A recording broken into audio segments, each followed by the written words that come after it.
سلام قولا من رب رحيم. நிகரில்லா அன்புடையோன் இறைவனிடமிருந்து சாந்தி நிலவட்டும் என்று முகமன் கூறப்படும். பல்லிஹு அன்னி வலவ் ஆயா, என்னிடத்திலிருந்து நீங்கள் கேட்ட ஒரு செய்தி, சிறிய செய்தியாக இருந்தாலும் அது உங்களிடத்தில் கிடைத்திருந்தாலும் அதை நீங்கள் பிறருக்கு எடுத்து எத்தி வைத்து விடுங்கள் என்ற பெருமானார் ஸல்லல்லாஹு அலைஹி வஸல்லம் அவருடைய அந்த ஹதீஸுக்கு ஒப்ப இன்ஷா அல்லாஹ் இன்றைய தினத்தில் நாம் சில செய்திகளை நமக்கு மத்தியிலே எத்தி வைக்கிறோம், பரிமாறி கொள்ளுகிறோம். இந்த நாளுடைய நோக்கம் நாம் சுருக்கமாக சொன்னோம். இன்னும் சற்று விரைவாக நாம் அதை விரிவாக பார்க்க வேண்டும் என்று சொன்னால், எய்ட்ஸ் மேலும் பரவாமல் இருக்க. எய்ட்ஸ்னால் என்னன்னு தெரியும் நமக்கு, அதை விளக்கமாக சொல்ல வேண்டிய அவசியம் இல்லை.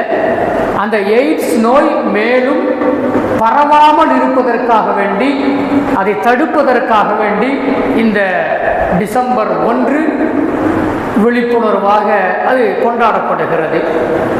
அதே போல் அதனால் ஏற்படுகிற அல்லது ஏற்பட்ட பாதிப்புகளை இனி ஏற்படாமல் அதை குறைப்பதற்கு ஒரு விழிப்புணர்வாக அந்த நாள் கொண்டாடப்படுகிறது.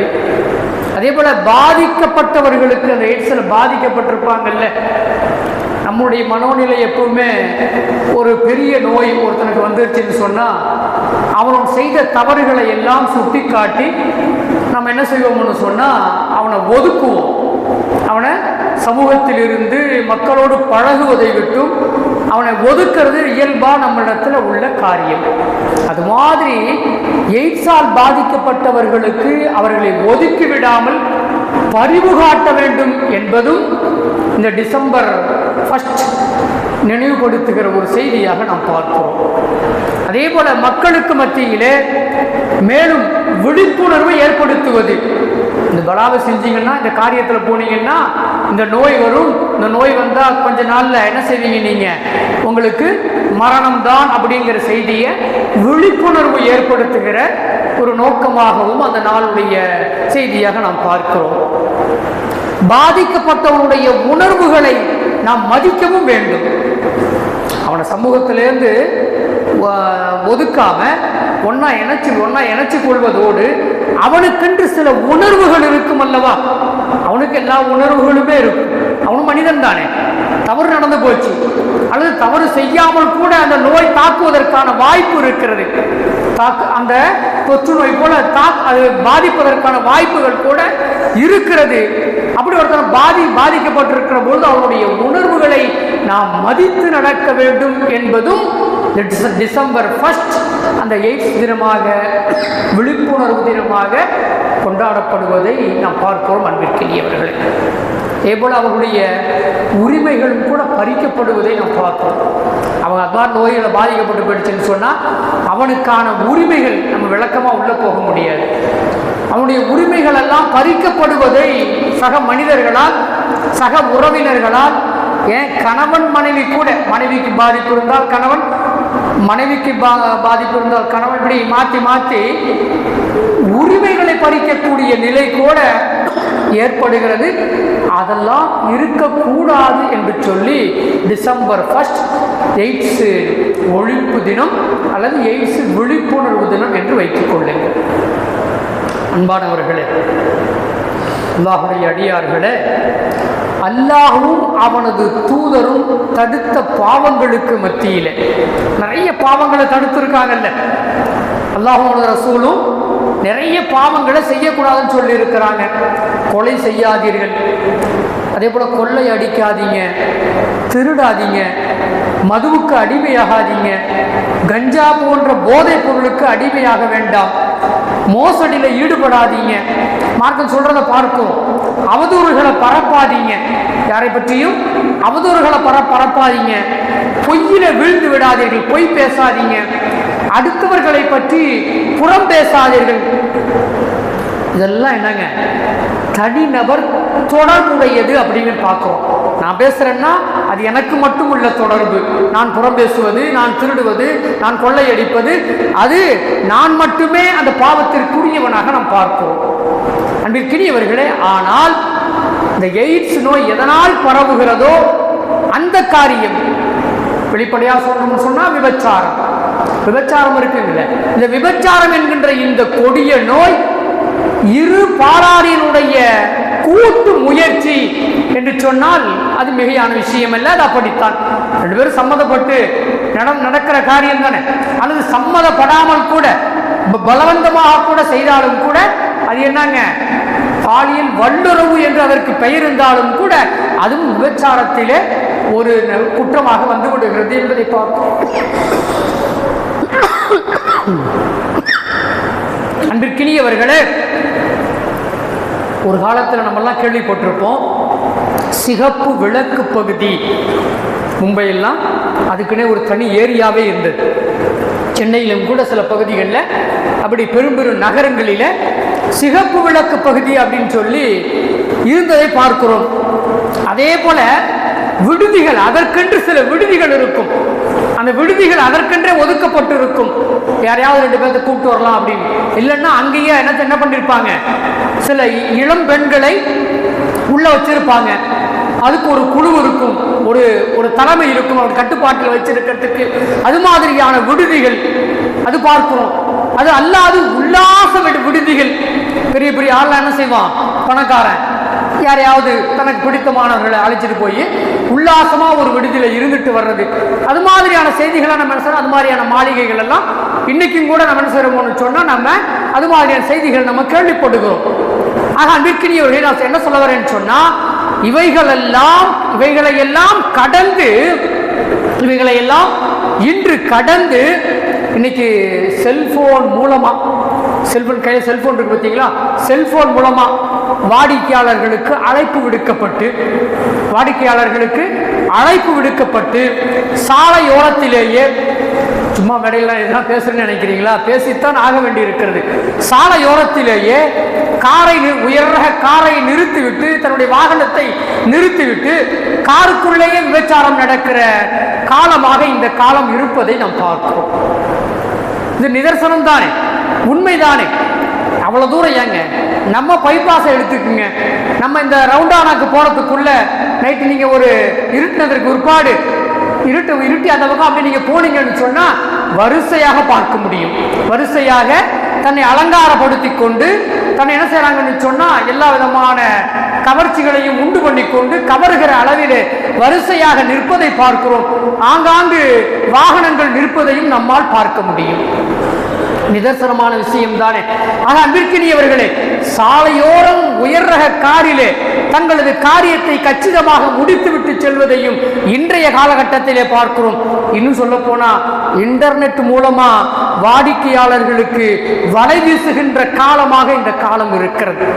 உண்மைதானங்க, இது யாரும் மறுக்க முடியாது. அவ்வளவு ஒரு மோசமான காலம். சிவப்பு விளக்கு தேடி போக வேண்டிய அவசியம் இல்லை, விடுதிகளை தேடி போக வேண்டிய அவசியம் இல்லை. நாம் இருக்கிற இடத்திலேயே நமக்கு வலை வீசப்படும். கொஞ்சம் ஏமாறுவோம் என்று சொன்னால் அதிலே அகப்பட்டுக் கொள்வோம். அது ஆணாக இருந்தாலும் சரி, பெண்ணாக இருந்தாலும் சரி. அதனால தான் இந்த டிசம்பர் 1 எய்ட்ஸ் விழிப்புணர்வு தினம் என்று சொல்லி என்ன செய்யறான்னு சொன்னா, சர்வதேச அளவிலே அந்த எய்ட்ஸை பற்றிய விழிப்புணர்வை கொடுத்து கொண்டிருப்பதை நாம் பார்க்கிறோம். அல்லாஹ் குர்ஆன்ல சொல்றான் பாருங்க, 25வது அத்தியாயம் 68வது வசனத்துல அல்லாஹ் சொல்றான், வல்லதீன லா யதுஊன மஅல்லாஹி இலாஹன் ஆகர. ஒரே ஒரு ரப்பான அந்த ரப்போடு வேறு யாரையும் நீங்கள் இணைத்து வணங்க வேண்டாம் என்று அல்லாஹ் சொல்லிவிட்டு அடுத்து சொல்றான், வலா யக்துலூன நஃப்ஸல்லதி ஹர்ரமல்லாஹு இல்லா பில் ஹக்கி. அரசாங்கத்துக்கு மட்டுமே அனுமதியுள்ள குற்றத்திற்கு தண்டனை கொடுக்கக்கூடிய அந்த தூக்கு தண்டனை, கொலை குற்றம், கொலை செய்வது போன்ற விஷயங்கள் அல்லாஹ் ஹராமாக்கி வைத்திருக்கிற அந்த ஒன்றை, ஒரு நஃப்ஸை கொலை செய்வதை நீங்கள் செய்து விடாதீர்கள். யாரையும் கொலை செய்யறதுக்கு உங்களுக்கு அனுமதி இல்லை, அது அரசாங்கத்துக்கு மட்டுமே அனுமதியானது அப்படின்னு அல்லாஹ் சொல்லிட்டு இப்ப சொல்றான், வலா யஸுனூன, ஜினாவிலே நீங்கள், விபச்சாரத்திலே நீங்கள் ஈடுபட்டு விடாதீர்கள். அல்லாஹ் ரொம்ப நசரான், எதோட சேர்க்கிறான், அல்லாஹுக்கு இணை வைக்கிற விஷயத்தோட கொண்டாந்து சேர்க்கிறான். ஒரு கொலை செய்தால் என்ன பாவமோ என்ன குற்றமோ அந்த ரெண்டையும் மேல சொல்லிட்டு அதற்கடுத்து அல்லாஹ் சொல்றான் வலா யஸுனூன, நீங்கள் ஜினாவிலே விபச்சாரத்திலே ஈடுபடாதீர்கள். வமையஃபஅல் ذلك யல்கா அஸாமா, அப்படி யாரேனும் அந்த விபச்சாரத்திலே ஈடுபடுவீர்கள் என்று சொன்னால், ஈடுபடுவார்கள் என்று சொன்னால், யார் இதனை செய்கிறார்களோ அவர்கள் தண்டனையை அனுபவிப்பார்கள். உலகத்திலே என்ன தண்டனைங்க? உலகத்திலே கொடுக்கப்படுகிற தண்டனை எய்ட்ஸ் என்கிற உயிர்கொல்லி நோய். உலகத்தில் அவன் கொடுக்கப்படுகிற தண்டனை என்னங்க? எய்ட்ஸ் என்கிற உயிர்கொல்லி நோய். இது மட்டுமில்லை, நாளை மறுமையிலேயும் அவனுக்கு கடுமையான தண்டனைகள் இருப்பதாக வல்ல ரஹ்மான் ஹக் சுப்ஹானஹு வ தஆலா சொல்லித் தருகிற செய்திகளை பார்ப்போம். அல்லாஹ் இன்னொரு இடத்துல சொல்லித் தருகிற ஒரு செய்தியாக நாம் பார்க்கிறோம். சூரத்து அன்-நூர் 30வது அத்தியாயம், அதே போல சூரத்து நூர்ல 31வது அத்தியாயம். இந்த 2 அத்தியாயத்துல 2 சாராருக்கும் சொல்றான், ஆண்களுக்கும் சொல்றான், பெண்களுக்கும் சொல்றான். அல்லாஹ் யஹ்ஃபது ஃபுரூஜஹும், யஹ்ஃபது, அல்லாஹ் அந்த வசனத்தை நான் சுருக்கமா சொல்றேன். யஹ்ஃபது ஃபுரூஜஹும், அவர்கள் தங்களது மர்மஸ்தானத்தை பாதுகாத்துக் கொள்ளட்டும். அதை காட்ட வேண்டாம், யாரும் பார்க்கவும் வேண்டாம். தங்களுடைய அந்த மர்மஸ்தானத்தை தவறான விஷயங்களிலிருந்து பாதுகாத்துக் கொள்ளட்டும் ஆண்களுக்கு அல்லாஹ் சொல்றான். அதே போல 31வது வசனத்துல அல்லாஹ் நீண்ட ஒரு செய்தியை சொல்லிக்கிட்டே வந்துட்டு அந்த பெண்களாகிய அவர்கள் தங்களது மர்மஸ்தானத்தை தவறுகளை விட்டும் விபச்சாரத்தை விட்டும் பாதுகாத்துக் கொள்ளட்டும் என்று அல்லாஹ் சொல்லுகின்றான். கற்பை பேணிக் கொள்ளட்டும். பெண்களுக்கு மட்டும் கற்பு இல்லைங்க. நம்ம என்ன சொல்லுவோம்? கற்புழந்தவள்னு பெண்களை பார்த்து மட்டுமே நாம் சொல்லுகிறோம். இந்த சமூகம், இந்த மனித சமூகம், இந்த உலகம் எப்படி சொல்லுதுன்னு சொன்னா, பெண்கள் தவறு செய்து விட்டால், பெண்கள் தங்கள் கற்பை இழந்து விடுவார்கள் என்று சொன்னால், கற்பிழந்தவள் என்று துணிச்சலாக சொன்னா உடனே சொல்லிவிட்டு சென்று விடுவார்கள். ஆனால் ஆண்கள் 1000 அநியாயங்கள் அது போன்ற காரியங்களிலே செய்தாலும் அவன் கற்பிழந்தவன் என்று சொல்ல முன் வருவதில்லை. ஆனால் குர்ஆன் சொல்லுது, நீ கற்பிழந்தவன். யாருங்க? பெண்ணு மட்டுமில்லை, ஆண்களும் கற்பிழந்தவர்கள் என்று, கற்பை நீங்கள் இழந்துவிட வேண்டாம் என்று எச்சரிப்பதை நாம் பார்க்கிறோம். அன்பிற்கினியவர்கள், ஹஸரத் அபூ ஹுரைரா ரலியல்லாஹு தஆலா அனுபவங்க சொல்லித் தருகிற ஒரு செய்தி, புகாரி முஸ்லிம் 2 கிரந்தங்கள்லையும் பதிவாயிருக்கிற ஒரு செய்தி பாருங்க. மறுமை நாளிலே எல்லா கண்களும் அழுது கொண்டிருக்கும். உலகத்துல ஆதம் அலைஹிஸ்ஸலாம் அவர்கள் தொடுத்து இதா யௌமில் கியாமா, கியாமத் நாள் வர்ற வரைக்கும் உள்ள மனிதர்கள் எவ்வளவு வந்தார்களோ அவர்கள் எல்லாமே கியாமத் நாளிலே மஹ்ஷர் மைதானத்திலே அல்லாஹ்வுக்கு முன்னிலையிலே அழுது கொண்டிருப்பார்கள், கண்ணீர் வடித்துக் கொண்டிருப்பார்கள். இப்படி சொல்லிட்டு பெருமானார் ஸல்லல்லாஹு அலைஹி வஸல்லம் பண்ணவங்க ஒரு 3 பேரை சொல்றாங்க. இந்த 3 பேரும் அங்கே கண்ணீர் வடிக்க மாட்டார்கள். அங்கே கண்ணீர், மஹ்ஷர் மைதானத்திலே கண்ணீர் வடிக்க மாட்டார்கள். முதலில் யார் என்று சொன்னால், இறைவனால் தடை செய்யப்பட்டவற்றை தன்னுடைய கண்ணால் கூட பார்க்காதவர்கள். அல்லாஹ் உன்னை தடை பண்ணியிருக்கான், இதை பார்க்க கூடாதுன்னு சொல்றான். அல்லாஹ் அதை பார்க்க மாட்டேன் என்று தன்னை பாதுகாத்துக் கொண்டார் அல்லவா? அப்படி தன்னுடைய பார்வையை மட்டுப்படுத்தி கொண்ட, கட்டுப்படுத்தி கொண்ட அந்த ஆணும் சரி, அந்த பெண்ணும் சரி, நாளை மஹ்ஷர் மைதானத்திலே எல்லோரும் கண்ணீர் வடித்துக் கொண்டிருக்கிற நேரத்திலே அல்லாஹ் அவர்களை மட்டும் கண்ணீர் வடிக்காத அளவிற்கு அவரது உள்ளங்களை அல்லாஹ் மகிழ்ச்சியாக வைத்திருப்பான் என்று பெருமானார் ஸல்லல்லாஹு அலைஹி வஸல்லம் அன்னவங்க சொல்றாங்க. அன்பிற்கினியவர்களே, அடுத்து 2வது சொன்னாங்க, இறை வழியிலே விழித்திருந்த கண். இறைவனுக்காக வேண்டி இறை வழியிலே அது பல காரியங்கள் இருக்கிறது. இறைவனுக்காக வேண்டி விழித்திருந்த கண். 3வதாக இறையச்சத்தால், இறையச்சத்தின் காரணத்தினால் குறைந்தபட்சம் ஒரு ஈயின் தலை அளவாவது, ஈனுடைய தலை எவ்வளவு பெருசு இருக்குங்க, அந்த தலை அளவாவது தன்னுடைய கண்ணில் இருந்து கண்ணீரை வடித்தான் அல்லவா, சொட்டு சொட்டியதல்லவா, அதற்காக வேண்டி அவன் மஹ்ஷர் மைதானத்திலே கண்ணீர் வடிக்காமல் அல்லாஹ் அவனை பாதுகாப்பதாக, அவனுக்கு உள்ளத்திலே மகிழ்ச்சியை தருவதாக சொல்லித் தருகிற செய்தியை பார்ப்போம். முதல்ல பார்த்தது யாருங்க? எதை தடை செய்திருக்கிறானோ அதை நான் பார்க்க மாட்டேன். மது நான் என் கண்ணால கூட நான் பார்க்க மாட்டேன். ஒரு பெண் பார்க்க கூடாது, அவளுடைய அழகை நான் ரசிக்க கூடாது. என்னுடைய பார்வை யதார்த்தமாக விழுந்தது, முதல் பார்வை. அதோடு நான் என்னை திருப்பிக் கொண்டேன், தடுத்துக் கொண்டேன். மீண்டும் மீண்டும் நான் அவளின் மீது பார்வையை செலுத்த மாட்டேன். இன்னும் இது போன்று கொஞ்சம் நினைச்சு பாருங்கள். இன்னைக்கு கையில செல்போன் அப்படி ஓபன் பண்ண உடனேயே இன்னைக்கு அசிங்கமா அந்த ஷார்ட்ஸ் போடுறாங்க பார்த்தீங்களா? சின்ன அந்த 1 நிமிட வீடியோ, அதில் என்னென்ன பலாயெல்லாம் போட்டு வைக்கலாம் அப்படிங்கிறது நம்ம எல்லோருமே பார்க்கிற செய்திதான். அந்த பலாயை அப்படியே கடந்து போறான் பாருங்க. கையில செல்போன் என்பது அவசியமான ஒன்றாக ஆகிவிட்டது. இன்னைக்கு இயலாது, அது இல்லாம இன்னைக்கு நம்மளால இயங்கவே முடியாதுங்க ஒரு நிலைமை உருவாகி போச்சு. கரத்துல இருக்கு, நான் அதை திறக்கிற நேரத்திலே முன்னால் வந்து அதை நிற்கிறது என்று சொன்னால் உடனே அதை கடந்து போக வேண்டும். அப்படி கடந்து போனா நாளைக்கு மகிஷர் மைதானத்திலே கண்ணீர் சிந்தாமல் பாதுகாக்கப்படுவோம்.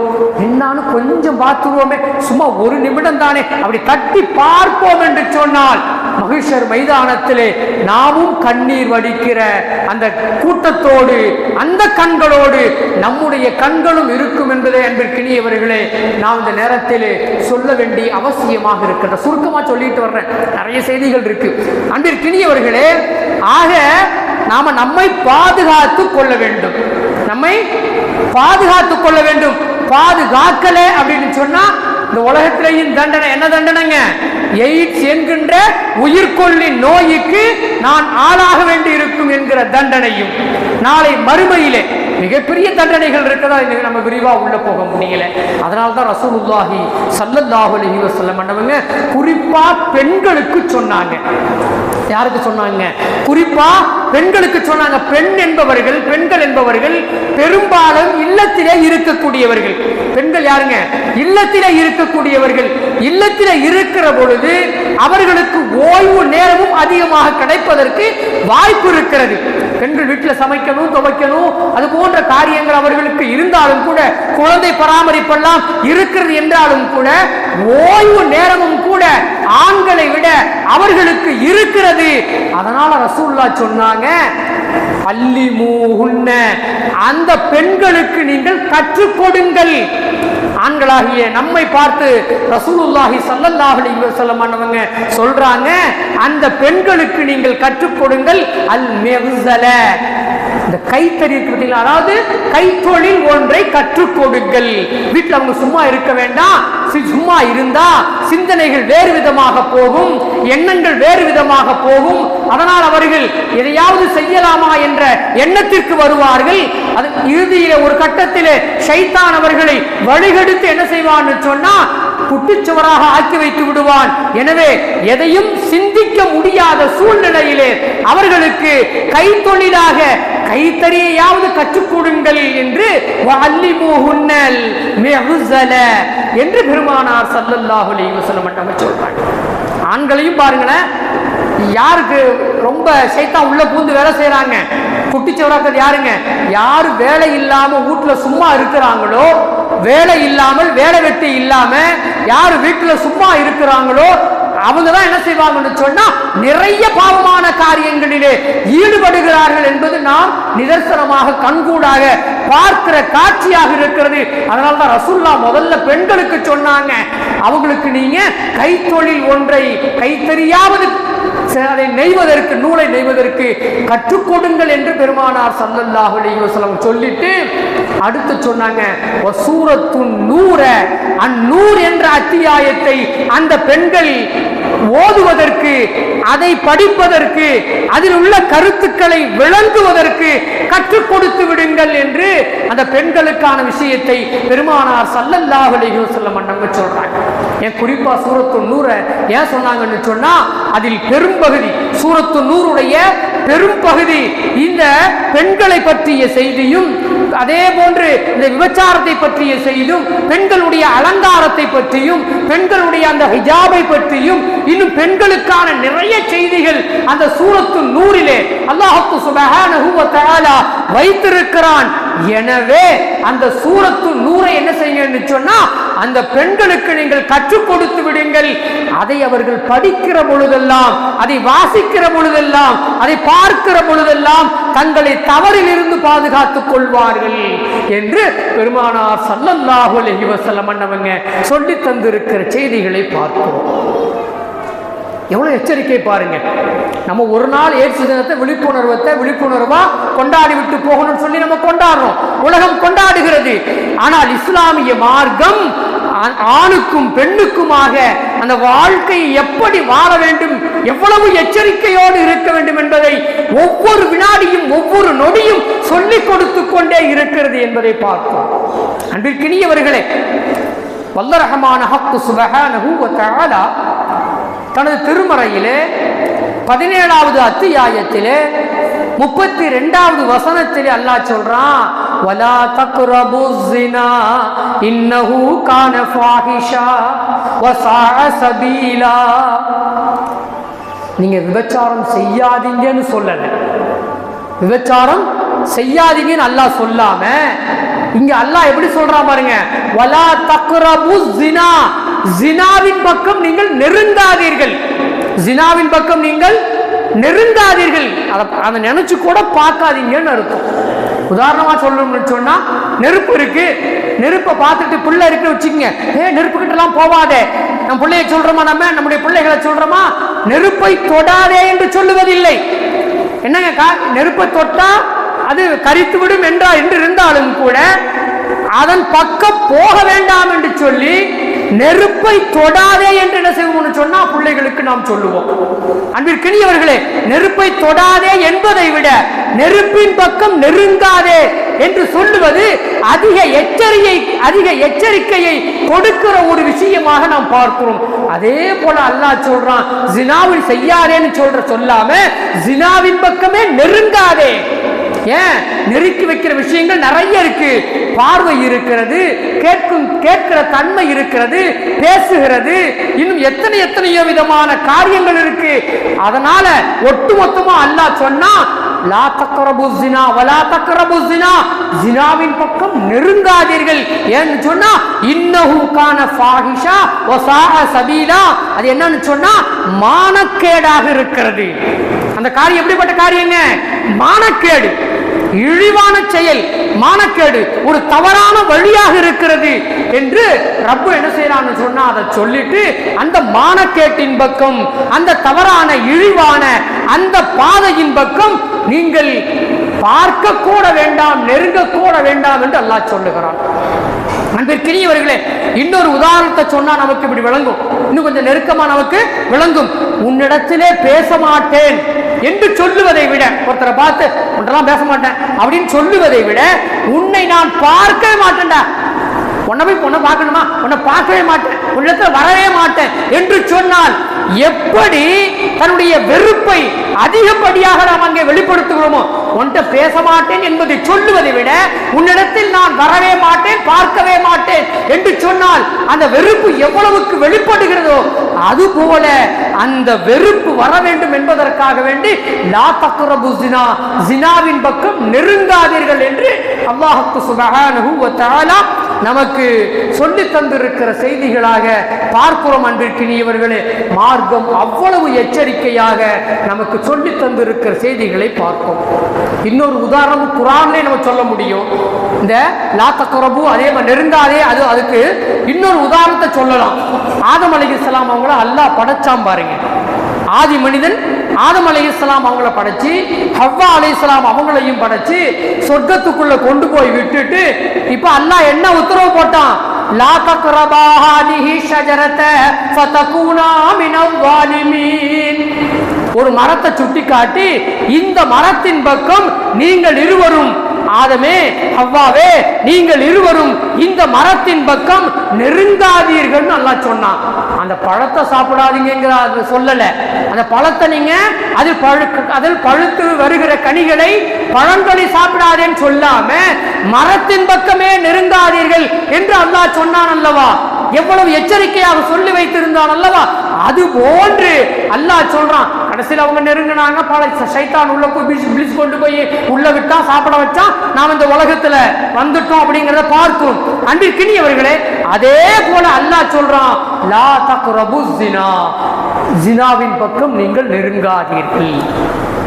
அன்பிற்கினியவர்களே, ஆக விபச்சாரம் செய்யாதே என்று கூறுவதற்கும் விபச்சாரத்தின் பக்கம் நெருங்காதே என்று கூறுவதற்கும் நிறைய வித்தியாசம் இருக்கிறது என்பதை நாம் புரிந்து கொள்ள வேண்டும். இந்த செய்தி நான் திரும்ப திரும்ப ஏன் சொல்றேன்னு சொன்னா, நான் என்ன அப்படிப்பட்ட காரியத்தை செய்கிறேனா என்று நமக்கு நாமே ஒரு கேள்வியை கேட்டுக்கொள்வோம். நான் அப்படிலாம் இல்லையேன்னு சொல்லி.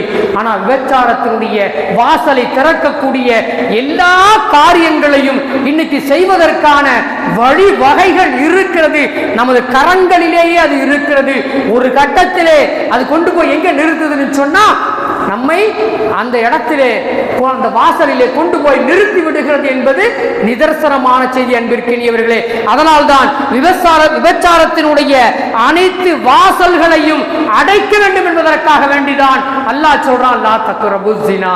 ஆனா இன்னைக்கு எல்லா வாசல்களையும் திறந்து வைத்துவிட்டு அரசு சொல்லும், மற்ற மற்ற அறக்கட்டளைகள், சமூக நலங்கள் போன்றவர்கள் சொல்லுவாங்க, விபச்சாரம் செய்யாதீர்கள், செய்தால் உங்களுக்கு இன்ன பாதிப்புன்னு சொல்லிக்கிட்டு இருப்பாங்க. எல்லா வாசலையும் திறந்து வச்சிருவாங்க. எல்லா வாசலையும் திறந்து வச்சுட்டு செய்யாதே. உதாரணத்திற்கு மது புட்டியில என்ன சொல்லுவாங்க, அது மது கடைகளிலேயே மது வீட்டுக்கும் நாட்டுக்கும் கேடுன்னு எழுதுவாங்க. எழுதி வச்சுட்டு என்ன செய்வாங்கன்னு சொன்னா, நீங்க வந்து குடிங்கன்னு சொல்லி ஓபன் பண்ணி வச்சிருவாங்க. சிகரெட் பாக்கெட்டின் மீத உனக்கு புற்றுநோய் வரும் அப்படின்னு அந்த புற்றுநோய் படத்தை எல்லாம் போட்டு எழுதி வச்சுட்டு கடையில் சும்மா அதை தயாரிக்கிறதுக்கும் விற்பனை செய்யறதுக்கும் பொது இடங்கள்ல கூட நின்று தம் அடிக்கிறதுக்கும் அனுமதி கொடுத்துட்டு போய்கிட்டே இருப்பான். ஆனா இஸ்லாம் அப்படி சொல்லல. லா தக்ரபு ஸினா, ஸினாவின் பக்கம் நெருங்கவே நெருங்காதே. ஒரு செய்தியை பாருங்க, ஒரு செய்தியை பாருங்க. பெருமானார் ஸல்லல்லாஹு அலைஹி வஸல்லம் அன்னவங்க இடத்துல ஒரு தோழர் வர்றார். என்ன நேரம் அப்படின்னு சொன்னா, மது தடை செய்யப்பட்டு இருக்கிற நேரம். அப்பதான் மது தடை செய்யப்பட்டு முற்றிலுமாக தடை செய்யப்பட்ட வசனம் இறங்கி இருக்கு. அப்படி அந்த நேரத்தில் ஒரு தோழர் அங்கே வருகிறார். யார் ரசூலல்லாஹ், எங்க வீட்டில் நிறைய மது புட்டிகள் இருக்கிறது, மது வைத்திருந்த அந்த பானைகள் இருக்கிறது, அந்த பாத்திரங்கள் இருக்கிறது. ஆனா நான் இப்பெல்லாம் மதுவெல்லாம் குடிக்கிறது இல்லை, அதையெல்லாம் தூக்கி நான் வெளியே ஊத்திட்டேன், எல்லாம் முடிஞ்சு போச்சு. நான் இப்போ உங்கள்கிட்ட என்ன கேட்க வந்திருக்கேன்னு சொன்னா, அந்த பாத்திரங்களில் நான் தண்ணீர் நிரப்பி வைத்துக் கொள்ளட்டுமா? என்ன கேட்கிறாருங்க? அந்த மது வைத்திருந்த அந்த பாத்திரத்திலே நான் இப்பொழுது என்னுடைய இல்லத்திற்கு தேவையான தண்ணீரை நான் பத்திரப்படுத்தி வைத்துக் கொள்வதற்கு வைக்கலாமா என்று கேட்டு வருகிறார். நம்ம கேட்போங்களா, ஆனா என்னப்பா இதெல்லாம் செய்யலாம்ப்பா, அதெல்லாம் வச்சுக்கலாம்ப்பா, நம்ம அந்த காரியம் இல்லை இந்த காரியத்துக்கு வச்சுக்கலாம். சஹாபாக்கள் அப்படி இல்லை. என்ன பண்ணாங்க, ரசூலுல்லாஹ் வந்து கேட்கிறாங்க, மது வைத்திருந்த பாத்திரத்திலே தண்ணீர் நிரப்பிக் கொள்ளலாமா, வைத்திருக்கலாமா என்று கேட்கிறார்கள். ரசூலுல்லாஹ் சொன்னாங்க, இல்லை, தூக்கி எறியுங்கள். அன்பிற்கினியவர்களே, ஏன் சொன்னார்கள் என்று சொன்னால், அதை அவன் பார்க்கிற பொழுதெல்லாம், அந்த மது வைத்திருக்கிற அந்த புட்டியை, அந்த பாத்திரத்தை பார்க்கிற பொழுதெல்லாம் பழைய நினைவுகள் அவருக்கு வரும். மது குடித்தோம் அல்லவா இந்த பாத்திரத்திலே, கொஞ்சம் குடிச்சா என்ன, திருப்பி குடிச்சு பார்க்கலாமா என்ற நினைவு வரும். ஒரு கட்டத்திலே அந்த பாத்திரம் அவரை குளிக்க வைத்து விடும். இன்னைக்கு தண்ணி பாட்டில் கூட என்ன பண்றாங்க, தண்ணி பாட்டில் கூட அந்த மது குட்டியினுடைய வடிவத்திலேயே கொடுக்கிற கன்றாவி நிலைகளை எல்லாம் பார்க்கும். சாதாரணமா பாட்டில் போடுறதை விட இன்னைக்கு பார்க்க அதே வடிவத்தில் அந்த மது கொடுக்கறதுக்குன்னு ஒரு புட்டி வச்சிருக்கான் பாருங்க, ஒரு பாட்டில் வச்சிருக்கான் பாருங்க, அந்த வடிவத்திலேயே தண்ணீர் பாட்டிலையும் கொண்டு வந்து விட்டுட்டான் அப்படிங்கிற பார்க்கிறோம். அவனை சும்மா இருக்க விடுறதில்லை, மனுஷனை சும்மா இருக்க விடுறதில்லை. தண்ணீர் குடிக்கிற அவனுக்கு நினைப்பு வரும், ஆஹா மது பாட்டில் போல இருக்கே, கொஞ்சோல குடிச்சு பார்க்கலாமா, அந்த சிந்தனைகளை உருவாக்குகிறான். அன்பிற்கினியவர்களே, அதனால தான் ரசூலுல்லாஹ் சொன்னாங்க, மது வைத்திருந்த பாத்திரத்தை தூக்கி எறியுங்கள். இதுதான் இஸ்லாமிய மார்க்கம், இதுதான் இஸ்லாமிய மார்க்கம். ஒரு நாளைக்கு வந்து அப்படியே கொண்டாடிட்டு விழிப்புணர்வு ஏற்படுத்திட்டு போனா பாக்கி இருக்கிற 364 நாட்களும் என்னங்க, அவன் பலாய்களிலே முசீபத்துகளிலே வீழ்ந்து கொண்டுதானே இருப்பான். அன்பிற்கினியவர்களே, வல்ல ரஹ்மான் ஹக்கு சுப்ஹானஹு வ தஆலா நம்மை பாதுகாக்க வேண்டும். அன்பிற்கு அது போன்ற காரியங்களிலிருந்து குறிப்பாக நாம் எல்லாம் நினைக்கலாம், தவறு செய்தவர்களும் இருக்கலாம், தவறு செய்யாதவர்களும் இருக்கலாம். நான்லாம் விபச்சாரத்தில் ஈடுபடுறதே இல்லையே, ஈடுபட்டது இல்லையே என்று நினைக்கலாம். ஆனால் விபச்சாரத்தினுடைய வாசல் நமக்கு முழுமையாக திறந்து வைக்கப்பட்டு நமது கரத்திலேயே இருக்கிறது என்பதை நாம் புரிந்து கொள்ள வேண்டும். உண்மைதானங்க. இன்னைக்கு சினிமாக்கள்ல எப்படி கட்டி பிடிக்கிறது, எப்படி முத்தம் கொடுக்கிறது, எல்லா பலாய் காட்சியும் சொல்றானா இல்லையா? அன்பிற்கினியவர்களே, ஜும்ஆவுடைய மேடை என்பதனால் நான் சில விஷயங்களை என்ன செய்றேன்னு சொன்னா கண்ணியமாக வார்த்தைகளை பயன்படுத்துகிறேன். அன்பிற்கினியவர்களே, சினிமாக்கள் மட்டுமல்ல, சின்ன திரையிலும் கூட இன்னைக்கு அது போல காட்சி வச்சாதான் எல்லாரும் பார்க்கிறாங்கன்னு சொல்லி அது போன்ற காட்சிகளை கட்டி அணைக்கும் முத்தமிடும் காட்சிகளை இன்னும் கன்றாவியான பலாயான காட்சிகளை எல்லாம் வைக்கப்படுவதை பார்க்கிறோம் அல்லவா? சினிமா போஸ்டர்கள் ஒரு நேரத்தில் நாம் பார்த்திருப்போம். அன்பிற்கினியவர்களே, பார்ப்பதற்கே கன்றாவியாக இருக்கும். இப்ப கொஞ்சம் குறைஞ்சிருக்கு. இப்ப கொஞ்சம் சினிமா போஸ்டர்கள்லாம் கொஞ்சம் குறைஞ்சிருக்கு. ஆனா ஒரு கட்டத்தில் அன்பிற்கினியவர்களே, அதை பார்த்துட்டு உடனே என்ன செய்வான்? தியேட்டரின் பக்கம் ஓடுவான். அது போன்ற போஸ்டர்களை அடித்து ஒட்டி வைத்திருந்தான் என்பதும் நாம் பார்க்கிற காட்சியாக இருக்கு. அன்பிற்கினியவர்களே, ஒரு பத்திரிகை ஒன்று இருந்தது. பத்திரிகையின் பெயர் எனக்கு நினைவுக்கு வரவில்லை. அன்பிற்கினியவர்களே, வந்தாலும் சொல்ல வேண்டாம். அது நடுப்பக்கம் என்று ஒரு பக்கம் இருக்கும். அதை நடுப்பக்கத்துக்கு திருப்பினால் அங்கே ஆண்களுக்கு கண்கொள்ளா காட்சியாக ஒரு காட்சியை அமைத்து வைத்திருப்பான் பத்திரிகையில. இன்னைக்கும் பல பத்திரிகைகள்ல என்ன செய்யறான்னு சொன்னா பல விளம்பரங்களை போடுகிறான். தொலைக்காட்சிகளிலேயும் காணொளி காட்சிகளிலேயும் இது போன்ற அச்சு ஊடகங்களிலேயும் என்ன செய்யறான்னு சொன்னா இது போன்ற ஆபாசமான காட்சிகளை வெளிப்படுத்துகிறான். அதனால் தான் சொன்னோம், நான் தப்பு செய்யலையே நினைக்க வேண்டாம். அது மாதிரியான சூழல்களிலே இன்னைக்கு செல்ல திறந்த உடனேயே ஒரு பாட்டு எனக்கு கேட்கணும்னு தோணுது. நீ என்னென்னமோ பாட்டு பிள்ளைகள் எல்லாம் கவருகிற அளவிலே. அன்னைக்கு மாசாவுடைய ஒரு பிள்ளை மக்த பிள்ளையில நான் வந்து உட்கார்ந்தோடனே ஒரு பிள்ளை ஒரு பாட்டு பாடுது. என்னமோ நாத்தம்னு வரும் பாட்டு. அது மாதிரி குப்பமேடு நாத்தம் வருது பார்த்தீங்களா? அந்த பாட்டு ரொம்ப அருமையா, அவன் பாடினதை விட ரொம்ப அருமையா பாடுது. அப்படி என்ன செஞ்சான்னு சொன்னா எல்லாவற்றையும் நம்முடைய கரங்களிலே கொடுத்து விட்டான்.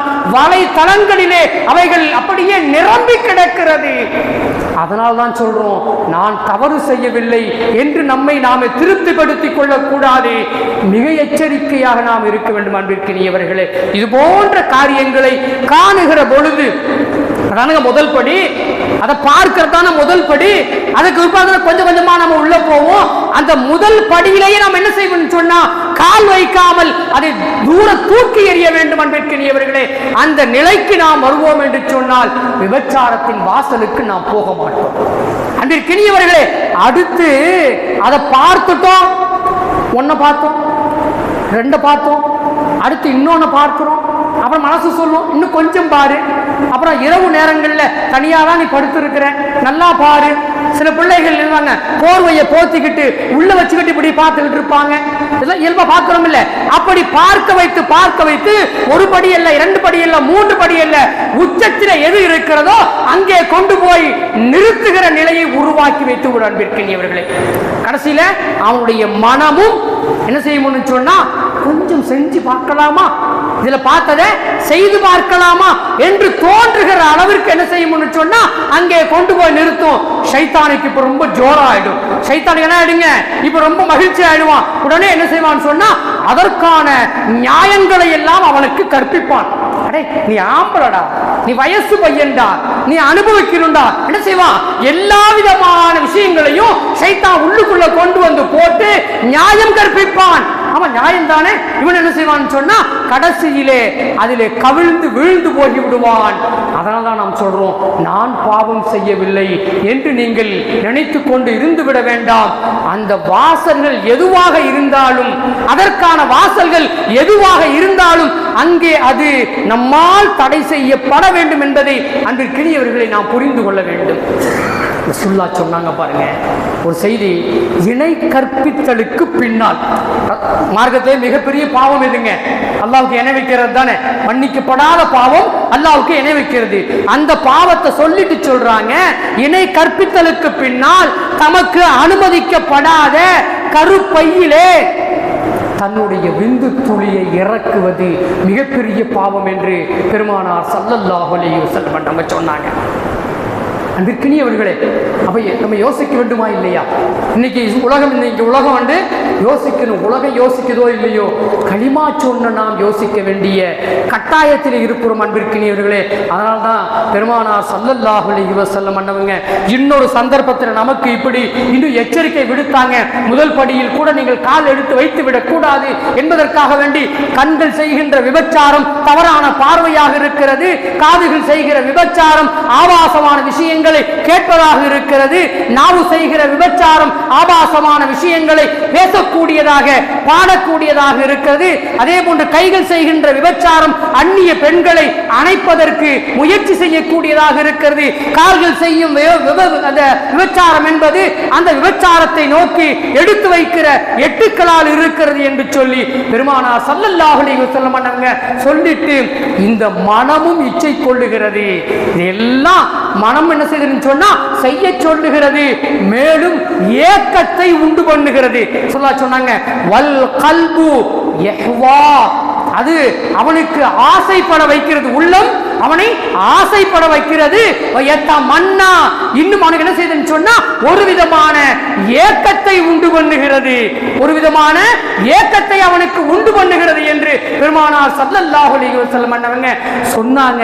அந்த ஏக்கம் உண்டாகிற அளவிற்கு என்ன செய்யக்கூடாதுன்னு சொன்னா வாசல்கள் பக்கம் நாம் அடி எடுத்து வைக்க கூடாது என்பதுதான் அன்றைக்கினியவர்களே மார்க்கம் நமக்கு சொல்லுகிற செய்தியாக பார்க்கிறோம். அதனால ரசூலுல்லாஹ் சொன்னாங்க, மர்ம உறுப்பு அதனுடைய உண்மையை சில நேரங்களில் என்ன செய்யணும்னு சொன்னா இழந்து விடுகிறது. ஒரு நேரத்தில் இழந்து போய் என்னாச்சுன்னு சொன்னா அந்த காரியத்தில் எல்லா உறுப்புகளும் விபச்சாரம் செய்து முடித்ததற்கு பிறகு அவனுடைய மர்ம உறுப்பும் என்ன செய்யுதுன்னு சொன்னா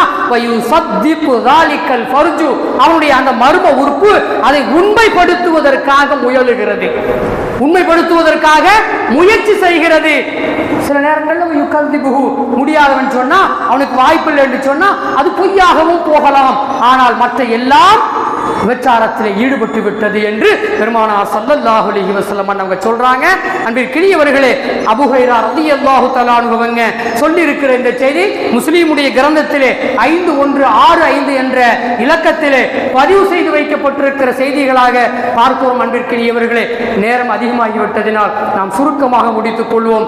அன்பிற்கினியவர்களே, வல்ல ரஹ்மான் ஹக்கு சுப்ஹானஹு வ தஆலா அந்த ஜினா என்கிற அந்த விஷயத்திலிருந்து நம்மை பாதுகாத்து அல்லாஹ் குர்ஆனில் சொல்லுவான், வல்லதீன லிஃபுரூஜிஹிம் ஹாஃபிலூன். நம்ம கடந்த ஜும்மாவில் கூட இந்த வசனத்தை நாம் ஓதினோம். 23வது அத்தியாயம் 5வது வசனம். ஒரு 6 பேரை சொல்லுவான். அதுல அந்த 6 நபர்களும் சொர்க்கத்திற்குரியவர்கள். எந்த சொர்க்கம்? அல்லதீன யரிசூனல் ஃபிர்தௌஸ ஹும் ஃபீஹா ஹாலிதூன். ஜன்னத்துல் ஃபிர்தௌஸ் என்று சொல்லப்படக்கூடிய 8 சுவர்க்கங்களிலே உயர்ந்த சுவனலோகமாக இருக்கக்கூடிய ஜன்னத்துல் ஃபிர்தௌஸிலே அந்த 6 நபர்களும் இருப்பார்கள். அந்த 6லே ஒருவர் தன்னுடைய மர்மஸ்தானத்தை, தன்னுடைய உறுப்புகளை விபச்சாரத்தில் இருந்து பாதுகாத்துக் கொண்டவர். அது ஆணாக இருந்தாலும் சரி, பெண்ணாக இருந்தாலும் சரி. அதே போல இன்னொரு ஹதீஸ் நாமெல்லாம் தொடர்படியாக அடுத்தடுத்து தொடர்ந்து கேட்டிருப்போம். 7 நபர்கள் அர்ஷுடைய நிழலிலே இருப்பார்கள் அந்த மகிழ்ச்சியுடைய நாளிலே என்று நாம் கேள்விப்பட்டிருப்போம். அந்த 7லே ஒருவர் அழகிய ஒரு பெண், நல்ல குடும்பத்தை சார்ந்த பெண், பார்ப்பதற்கு கவர்ச்சியான அந்த பெண் தன்னை விபச்சாரத்திற்கு அழைக்கிற பொழுது முடியாது என்று சொல்லி தன்னை கட்டுப்படுத்திக் கொள்ளுகிறானே, அவனும் அந்த அர்ஷுடைய நிழலிலே இருப்பான் என்று அது நமக்கு தெரியும். அதுபோன்று ஜன்னத்துல் ஃபிர்தௌஸிலேயும் அந்த அர்ஷுடைய நிழலையும் பெற்றுக்கொள்ளக்கூடியவர்களாக அல்லாஹ் நம்மை ஆக்கி அருள் புரியட்டும். வல்ல ரஹ்மான் ஹக்கு சுப்ஹானஹு வ தஆலா அதற்கான பாக்கியத்தை தந்து அருள் புரிவானாக. வாஹிர் தஅவானா அனில் ஹம்துலில்லாஹி ரப்பில் ஆலமீன். அஸ்ஸலாமு அலைக்கும் வ ரஹ்மத்துல்லாஹி வ பரகாத்துஹு.